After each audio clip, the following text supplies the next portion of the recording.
কাজ করতে গেলে ভুল কিন্তু প্রত্যেকেরই হয়, এই নিয়ে আমার সারাদিনই কথা শুনতে হয়। সমস্ত বাসি কাজ করা কমপ্লিট, আর এবারে রান্নাঘরে ঢুকেছি ভাত বসানোর জন্য। তারপরে দেখছি ভাতের জলটা ফুরিয়ে গেছে।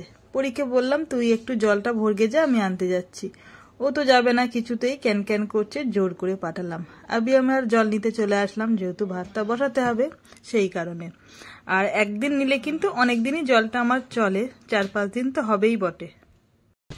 গুড মর্নিং বন্ধুরা, কেমন আছো সবাই? আশা করি সকলে ভালো আছো, সুস্থ আছো। আর আমি মোটামুটি ভালো আছি, ভালো বলবো না, কেন সকালবেলা উঠে না দাঁতের যন্ত্রণা করছিল, তো ওষুধ আনলাম, এনে ওষুধ খাওয়ার পরে একটু কম আছে, পুরোপুরি সারিনি।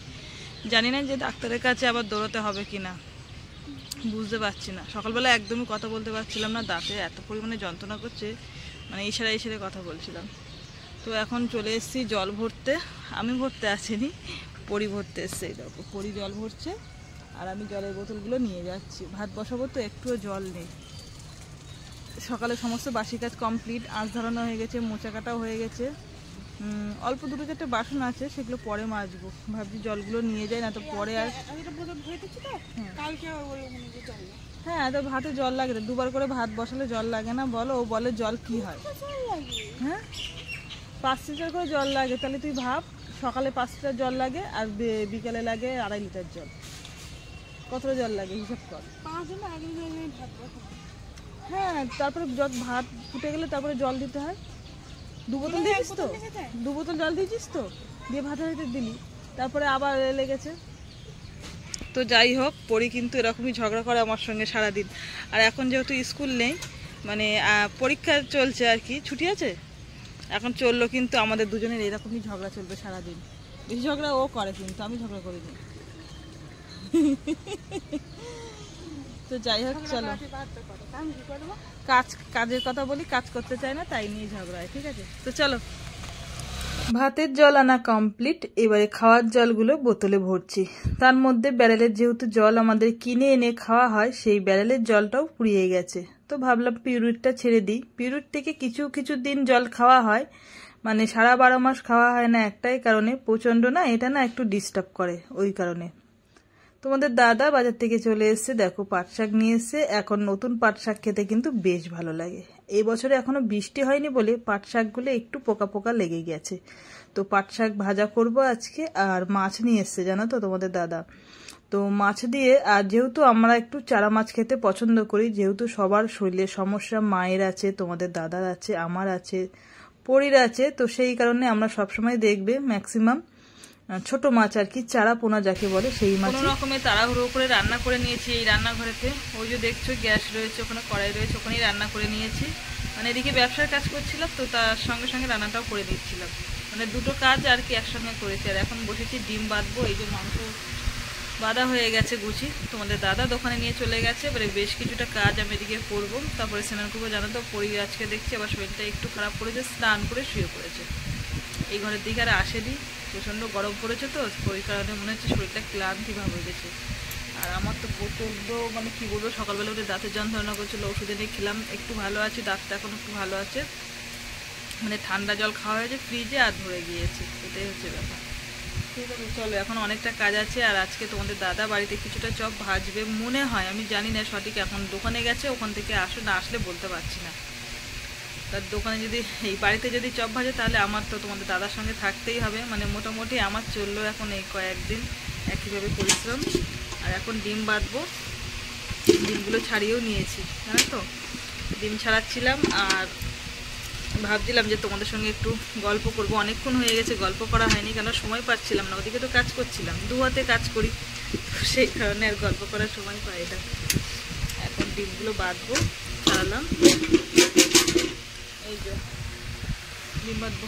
চলো আবার পরে আসি। সারাদিন সংসারের কাজ করার পরও এদিকে ব্যবসার কাজে আমার হাত দিতে হয়। তার মধ্যে কোনো যদি একটু ভুল ত্রুটি হয়, কেউ কিন্তু আমাকে ছেড়ে কথা বলে না। এত পরিশ্রম করার পরও কিন্তু আমার সারাদিন কথা শুনে যেতে হয়।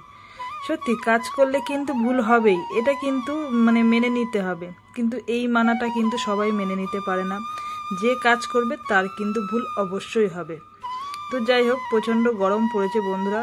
এত গরমের মধ্যে সত্যি খুব কষ্ট হচ্ছে। এত কষ্ট করার পরও যদি সবার মুখ থেকে একটু এ কথা ও কথা শুনি তাহলে কতটা বলো খারাপ লাগে।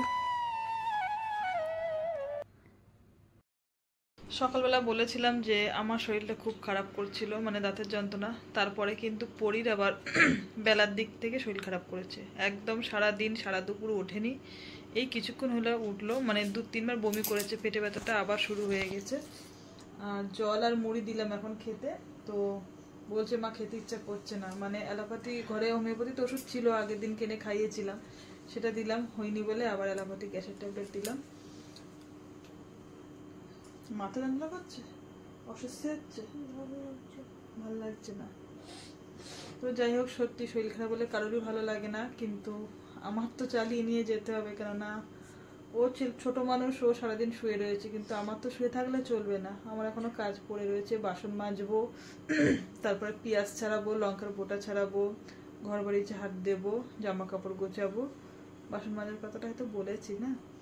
যাই হোক, এখন এতগুলো কাজ করব, আমারও শরীর বইছে না। মানে আজকে সারা দুপুর শুইনি, যেহেতু তোমাদের দাদার অর্ডার ছিল, তো দাদার সঙ্গে হাতে হাতে চপ ভাজছিলাম, সেই কারণে আমারও আর সময় হয়নি শোয়া। মনে হচ্ছে একটু শুয়ে পড়লে বেশ শরীরটা মানে ফ্রেশ লাগবে, কিন্তু শোয়ার টাইম নেই। ঠিক আছে চলো। তার মধ্যে ওর মাঝে মাঝে আসছি ঘরে, ওর একটু দেখছি, জল দিচ্ছি, পেটে একটু জল, মানে ঠান্ডা জল দিচ্ছি। কি মাথাটা ওরকম করলে ভালো লাগছে? তো যাই হোক চলো, দেখা যাক কতদূর কি থাকে, তোমাদেরকে সবটাই জানাবো। দেখো দুপুরবেলা রান্না করেছি, কেউ খায়নি, যেমন তরকারি ঠিক তেমনই রয়েছে মাছ। পরীর তো শরীরটা খারাপ বলে পরী খেলো না, আমরাও সেরকম একটা খাইনি, অল্প 2-4টে খেয়েছি, খেতে ইচ্ছে করছিল না। তো ভাবছি এখন গরম করে রাখি, রাতে হয়ে যাবে। আর এদিকে দেখো সারাদিনের বাসন পড়ে রইলো, পরীকে খেতে দিলাম, 1-2 গাল খেলো আর খেলো না। এবারে বাসনগুলো মাজবো, গ্যাস পরিষ্কার করব। এদিকে আবার কাচতে দিয়ে দিয়েছি, সারাদিনের জামা কাপড় ছিল সেগুলো কাচতে দিলাম মেশিনে। মানে কি বলবো, যত যা জামা কাপড় ছিল সারাদিন আজকে আর কাচার সময় পাইনি, মানে মেশিনে যে দেবো সেটুকু সময় হয়ে ওঠেনি, তো এখন দিলাম। সারাদিনের সংসার ব্যবসার কাজ সেরে এখন সন্ধ্যেবেলা চলে এসেছি, একটু শুকনো মুড়ি আর চা নিয়েছি। প্রচন্ড গরম পড়েছে, কিছু খেতে ইচ্ছে করছে না, বসে বসে পেঁয়াজ ছাড়াবো, লঙ্কা ছাড়াবো, আর এদিকে কিন্তু সন্ধ্যেবেলা টিফিনটা খাবো। পরি ওদিকে ঘরে শুয়ে রয়েছে, শরীরটা খারাপ। আর দেখো সারাদিন সত্যি কথা বলতে আমরা কেউ এক জায়গায় বসে ভাত খাইনি, কেননা পরির শরীর খারাপ বলে তোমাদের দাদাও সেরকম একটা খাইনি, আমিও খাইনি। কোনো রকমের রান্না বান্না করে ব্যবসার কাজকর্ম সেরে উঠে পড়েছি। তো যাই হোক বন্ধুরা, রাতের খাওয়া দাওয়া শেষ করব আর তোমাদের সঙ্গে ভিডিওটা শেষ করব। তো কেমন লাগলো অবশ্যই জানিও। সবাইকে আজকের মতন গুড নাইট, টাটা।